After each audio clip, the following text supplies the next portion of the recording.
madaxweynaha jamhuuriyadda federaalk ee Soomaaliya mudane Xasan Sheikh Maxamuud ayaa go'aan ka dhana mucaaradka qalinka ku duugay waliba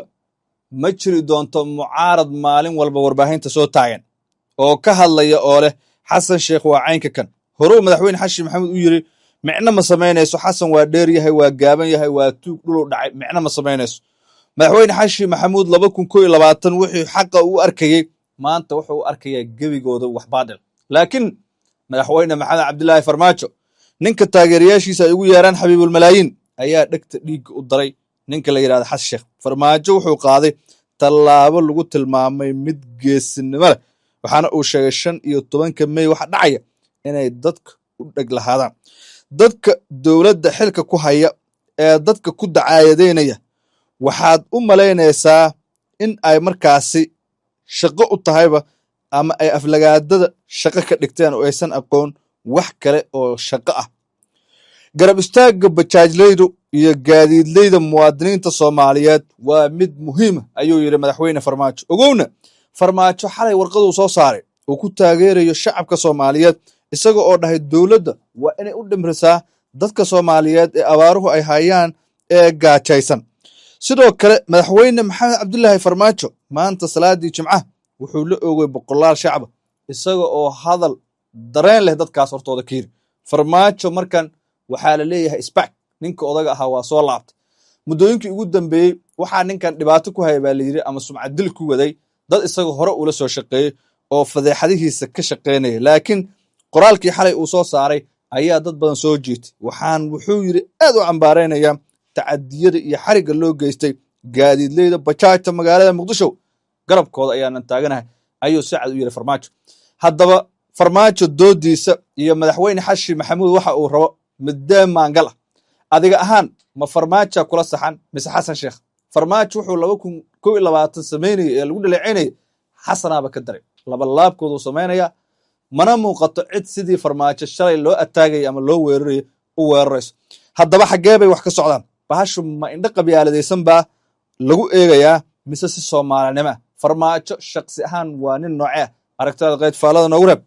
muuqaalkan like saar siina share gare channelka subscribe soo dheh maalmaha ciida waxaanu doonaynaa inaan gaaro 100,000 oo subscribe qayb ka qaado saaxiib waa mahadsan tahay waxaan ku bilaabayaa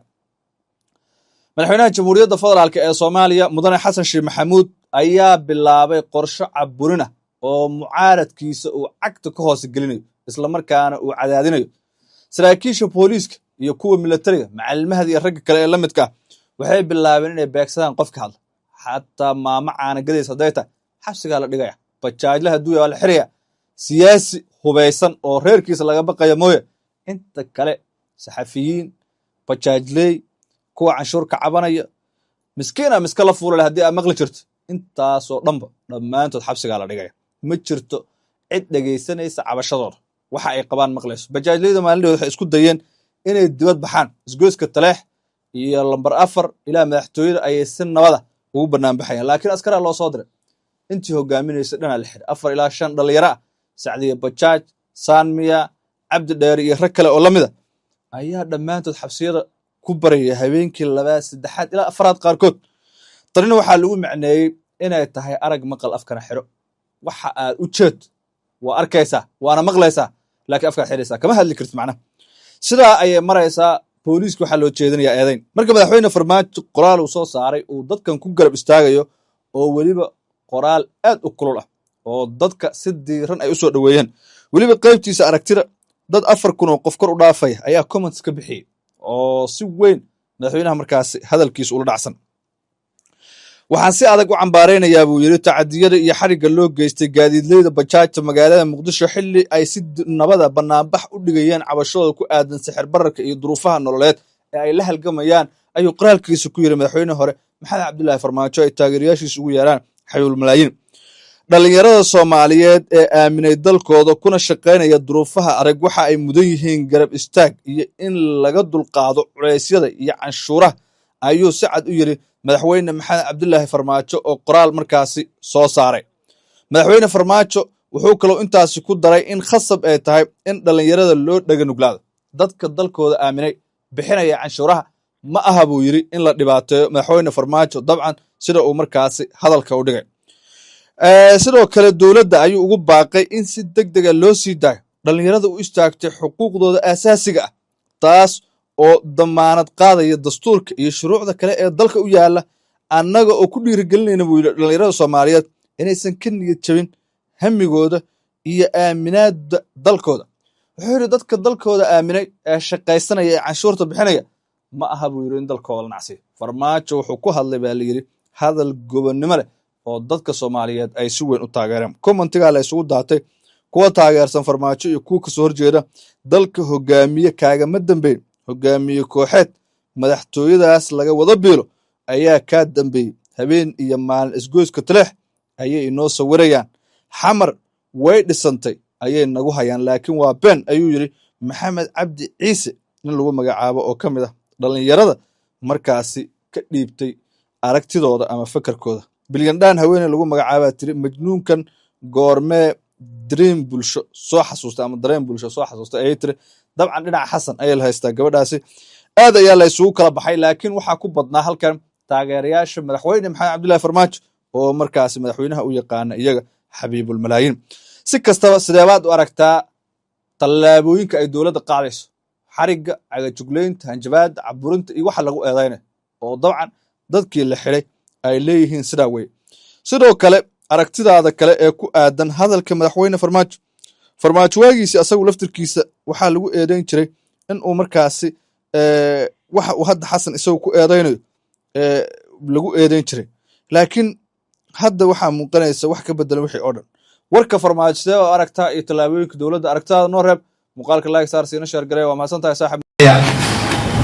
yeeli mayno waxa aad wadid wax jira ma ahan laana dastuurka qoraya waxaadan rabin ra'yigaaga ku cabir banaanka u soo istaag codkaaga ku cabir sheek laakiin qoray soo qaado ee ra'yigaaga ku cabir meel ay dastuurka uga qoran tahay ma laha haddii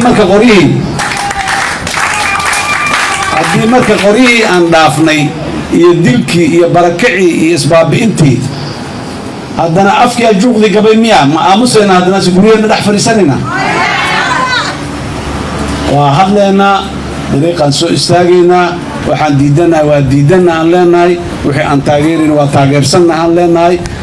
dulqaad iyo dimuqraadiyad ayaan ku dardaarmaynaa waa dulqaadanay waana la xabadeeyey waana la dilay nimaa xagga ka hadlay jaraa'idda caddaa xagga istaagay oo hadlay ebeloobaa xagga ka yiri baraha bulshada 90ga loo noqonaa laga yiri waxaasoo dhan xataa markaa isku soo duubduubtid xataa hadday kelmado fiican aanay ahayn xataa war waaye madfac ma aha qoray ma aha xabad ma aha beeba ma aha war waaye war aniga haddaan warran maayo ila waran waxaad sheegaysid wax kama jiraan idhe waa khaldan tahay idhe beenaad sheegaysaa idhe laakiin madfaca ii soo qaadan madfac iyo baaba meesha kuma jirto iyo maxaanku yidhahdaay xabado iyo madaafic iyo maxaanku yidhahdaay basuukiyaal la isku tuuro meesha kuma jirto marna cudurdaarna ma leh